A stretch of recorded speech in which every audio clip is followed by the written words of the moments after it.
I don't really care. Does it specify in the problem whether it's left or right?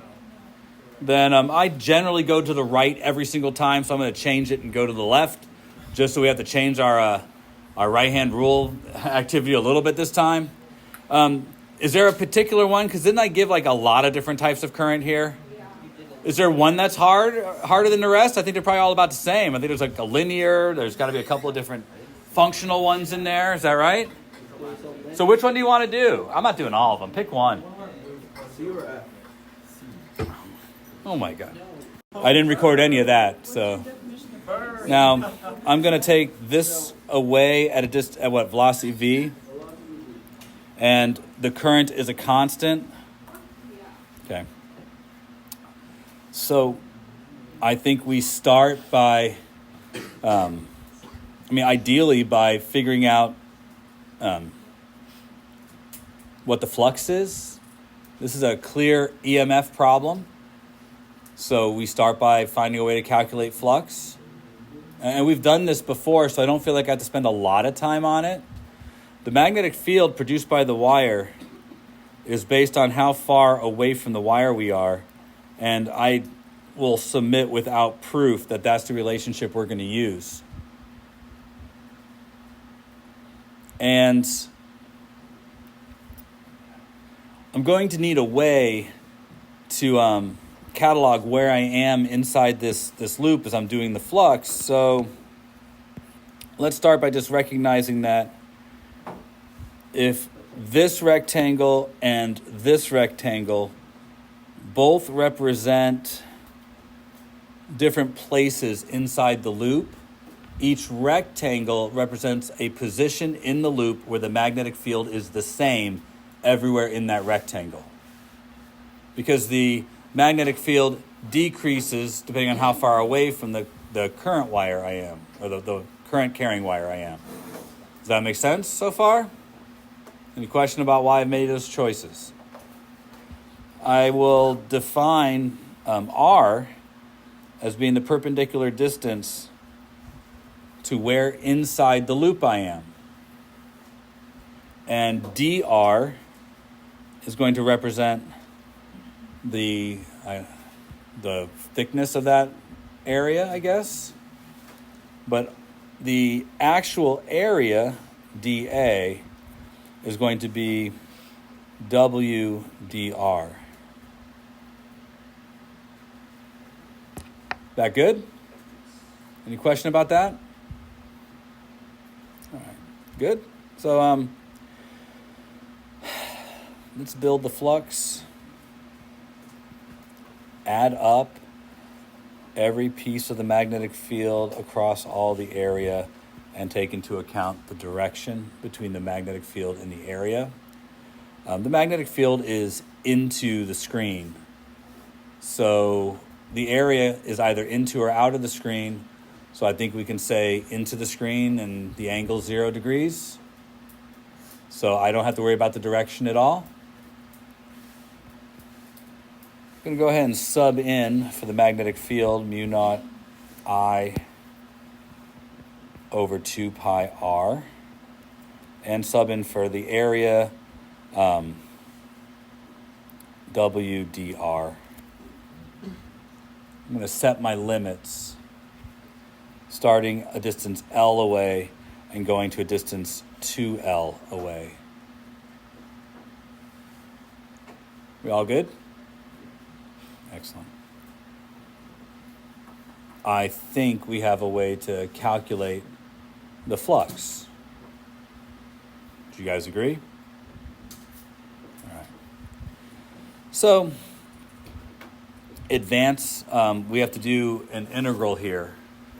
Integral's not particularly tough, but I think we should probably go ahead and work through it. I'm going to take anything out of my integral that is a constant. So that's going to be mu naught I, 2 pi, and W. None of those change. So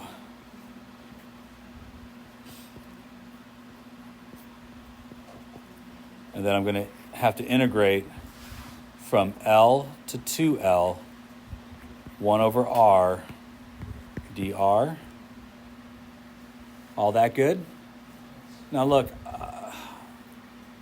we've done this before, and I don't feel too terrible about it, but I have some folks that struggle with the calculus.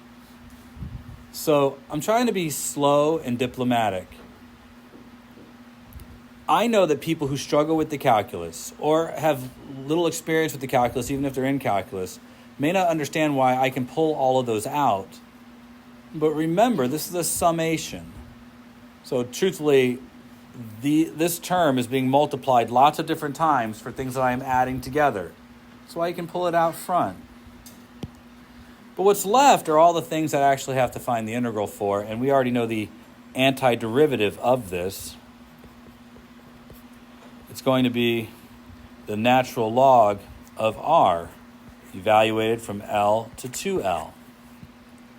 Now, just so you know, this is going to present a problem in a minute, a problem to which you are unprepared to deal. And a few of you already know what that problem is going to be, but this is kind of why I put this problem in here. So for those of you who don't know where the problem is, let's just keep going one more step. And that is to sub in our values for R and get that our flux is mu naught IW over 2 pi. And I don't want to do this step. I'm doing this out of kindness, which we all know is laughable because Mr. Shelton is known not to be kind.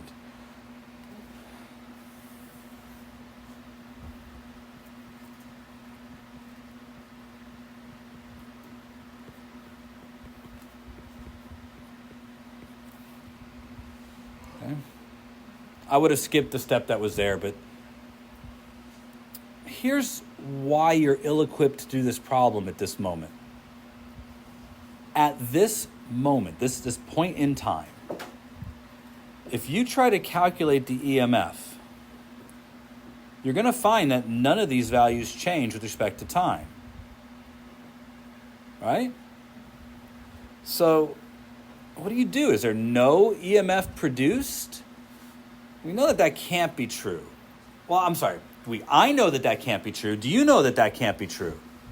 People in this room who are thoughtful recognize that as I pull this loop away, the magnetic field inside that loop is getting weaker.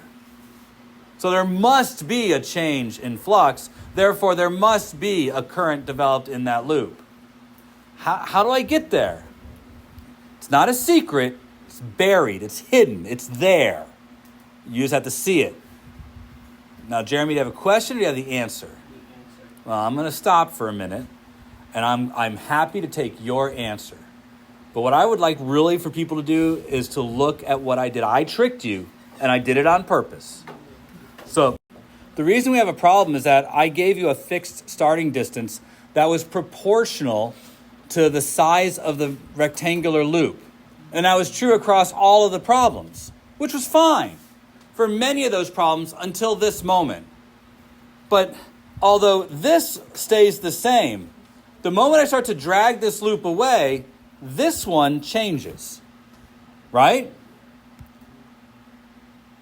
We have to anticipate that calculating the flux is going to require that we have an answer that is based on the variables that are going to be useful in calculating flux. And don't get me wrong, all of you who are worried about this would not be on the AP exam. They would not do this to you on the AP exam. I can do this to you in homework and not feel bad about it. But on the AP exam, they wouldn't make this choice. It's to allow us to have this conversation. Do we understand? That L changes. You need to, when you calculate your flux, recognize that this calculation of flux is merely a step in the process to figure out the EMF, which means, and here's where Jeremy is not wrong, but I would just do things different. I would put, say, R, or I'm going to put X here, and I have a reason to use X, because in our heads we know that V is dx dt. That's why I chose to put X here. And I'm going to say this is X. Now, at any moment when I have the flux, I can sub in L to get the flux, but I'm going to get an answer for flux that has a different value for my starting place in my integral. And of course, that also means that my ending place will be x plus L. Everybody follow so far? Maybe? Now that doesn't change much until we get to about here when I start applying my limits. So my limit here is going to be x, and this is going to be x plus L, and that's going to change my answer to be x plus L over x.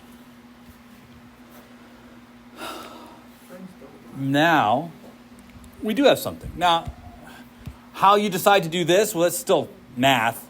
When I look over here, I'm going to have the rate of change, and I'm leaving out the n and the negative sign.